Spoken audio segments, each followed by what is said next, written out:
Dubai, the home of the Burj Khalifa, the tallest structure in the world, sets records by housing astounding hotels, astounding shopping centers, and the world's longest gold shopping center. A new feather was added to this crown in 2003 with the announcement of The World, a man-made island project that cost more than $1 billion. This man-made island's shape is currently reminiscent of the globe. The World, which has 3 artificial islands that have already been built, was intended to be a popular tourist destination because it is close to Dubai. But 10 years after they were finished, the islands are still uninhabited, and not much has been built there. Yet why? What became Dubai's most ambitious project? Hello my people, before we start with the answer, make sure you are subscribed to our channel and drop a like. The chance to create artificial beachfront land in Dubai was predicted to grow significantly during the peak of the Emirates' real estate boom at the beginning of 2000. The majority of Dubai's coastline lands had already been developed by that point. In barely 2 decades, the government-owned real estate company Nakheel Properties changed Dubai's coastline dramatically. The company's initial idea was to create 3 artificial islands in the shape of palm trees: the Palm Jumeirah, Palm Deira, and Palm Jebel Ali. The largest palm is by far Palm Deira. The construction of Palm Jumeirah might increase Dubai's coastline by 2 times. The chance to create artificial beachfront land in Dubai was predicted to grow significantly during the peak of the Emirates' real estate boom at the beginning of 2000. The majority of Dubai's coastline lands had already been developed by that point. In barely 2 decades, the government-owned real estate company Nakheel Properties changed Dubai's coastline dramatically. The company's initial idea was to create 3 artificial islands in the shape of palm trees: the Palm Jumeirah, Palm Deira, and Palm Jebel Ali. The largest palm is by far Palm Deira. The construction of Palm Jumeirah might increase Dubai's coastline by 2 times. What happened to it? These undertakings are being undertaken with astonishing confidence. For a country like Dubai, where the majority of its wealth is derived from the exploitation of oil, it has the potential to become a tourism attraction. This would undoubtedly produce a source of new money. Look at what happened to these grand ambitions in the end. The end of 2006 saw the completion and transfer of Palm Jumeirah's first apartments construction and land reclamation. Private spaces are mostly housed on the strings of the palm, and luxury hotels are planned for the area around the palm. The company Nakheel Properties took the risk to begin the other projects while the Palm Jumeirah was still being built. The enormous Burj Khalifa, the biggest structure in the world, was constructed in Dubai during the real estate boom of the 21st century. However, none of these can withstand the global financial crisis, which disproportionately hits Dubai's real estate sector.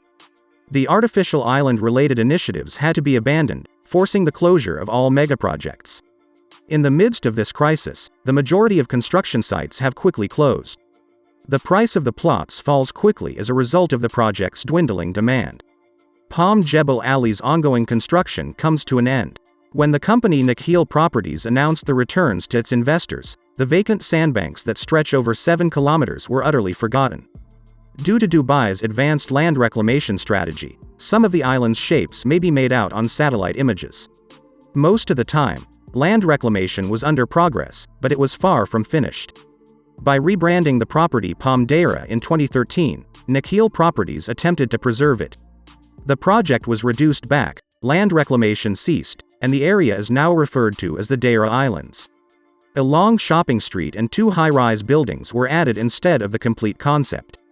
Lastly, the World. The majority of the land reclamation was completed, and before the financial crisis hit Dubai's real estate sector, a sizable portion of it had already been sold off separately. However, the majority of the investors are currently dealing with their issues, thus the project as a whole has not advanced any farther. A lot of new projects have received funding since the initial threat of the financial crisis, but the World project has not benefited much from this as most investors are unsure of the project's ability to generate money. The extremely ambitious concept is no longer appropriate for the present period 10 years after it was first announced. The situation is the subject of numerous worries, ranging from environmental concerns to the future viability of this island. The discovery of smaller canals between the islands that began to sand up was reported in the news. Another issue that heightens the risk for this endeavor is the rising sea level. Apart from that, residents of Palm Jumeirah have consistently voiced their displeasure with the water quality it offers. The backwater is essential for preventing erosion and for impeding the tide's regular motions on the palm. However, that raises more environmental issues because building causes the seawater inside the palm to grow stagnant. Along with that piling up, the coastal soil is made unstable by the thousands of tons of sand on the seabed, which may cause the natural shoreline to erode. The project cannot be marketed due to all of these adverse environmental effects. The media is also paying attention to the situation of migrant workers in addition to this. Additionally, it contributes to the bad overall effect. However, just a small number of initiatives are beginning to materialize in these islands.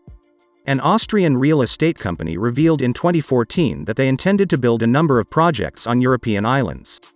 The project is referred to as the Heart of Europe, since its goal is to build a miniature version of Europe with opulent hotels and architecture modeled like Monaco or Venice. They also intended to construct a chain of European food courts and plazas in addition to these hotels.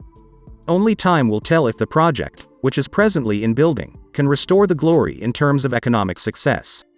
In the past 20 years, a wide range of issues has resulted in construction delays, non-payment, debts, legal issues, and irreversible environmental impact, and some islands falling back into the water.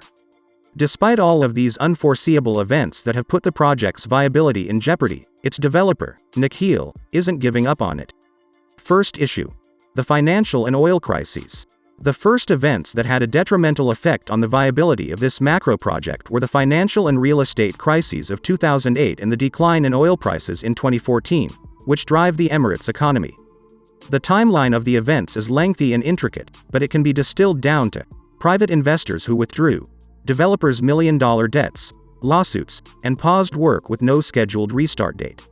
The issues still exist today. During the first quarter of 2018, sales of new real estate developments decreased by 46%. House prices have decreased by 15% since the end of 2014. With new investors like the Philippine company Revolution Precrafted, which would invest $3.2 billion in the construction of luxury residences and a hotel, a number of real estate ventures have proposed relaunching the World project. The World, at risk of sinking. Still with the World, the marine firm Penguin Marine issued a warning in 2010 that this collection of archipelagos was returning to the sea. For safety reasons, the business that was in charge of providing logistical and transport services to the islands frequently recorded measurements. The primary cause of this was the gradual return of the sand used to create the 300 archipelagos, which was dug up from the seabed. In fact, the waters of the Persian Gulf were rising and the islands were beginning to disappear, according to a photo obtained from the International Space Station in February 2010. The canals linking the islands were also clogged as a result of this. The project developer, Nikhil, refuted all of these accusations and ultimately prevailed in the legal battle with Penguin Marine, which sought to terminate its contract. NASA data indicated that Palm Jumeirah was likewise subsiding at a rate of 5 mm annually. Premature deterioration of the building materials. The majority of the man-made islands are built on a sand and rock foundation. The artificial islands were constructed using marine sand, which is more suitable for this type of construction since it is more compact, despite the fact that Dubai is surrounded by desert. The researcher Bayina Salahuddin's findings from her environmental studies indicate that Dubai's beaches lose between 10,000 and 15,000 cubic meters of sand annually. This pace of erosion has increased due to the tides as a result of the Palm Jumeirah building, which has altered the wind's natural flow. As a result, over a 5-year period, marine sediment deposits shifted 40 kilometers. The marine biodiversity has been impacted by all the movement brought on by the building, which has buried oyster beds and irreparably damaged the coral on the seafloor. Rising sea levels. The issue is not exclusive to Dubai. The Abu Dhabi Environment Agency issued a warning in 2017 stating that the worst-case scenario for climate change effects would result in a 9-meter rise in sea levels, which would be disastrous for Dubai and its man-made islands. In the United Arab Emirates, the majority of people live along the coast. The islands have a massive wave breaker surrounding them to shield them from the swells. In order to provide inhabitants and visitors with unobstructed vistas, it is barely 2 meters above sea level. The lowering of marine currents and artificial modification of marine flows are the immediate effects. In the long run, even the most optimistic or pessimistic estimates are unlikely to be enough to overcome this barrier. This issue might get worse due to altered maritime currents and declining local biodiversity. The pollution brought on by the increased construction activity throughout the first 10 years of the 21st century did nothing to lessen the city's or the Persian Gulf's warming. These projects' futures are still uncertain. Risky development projects are undertaken in every region of the world.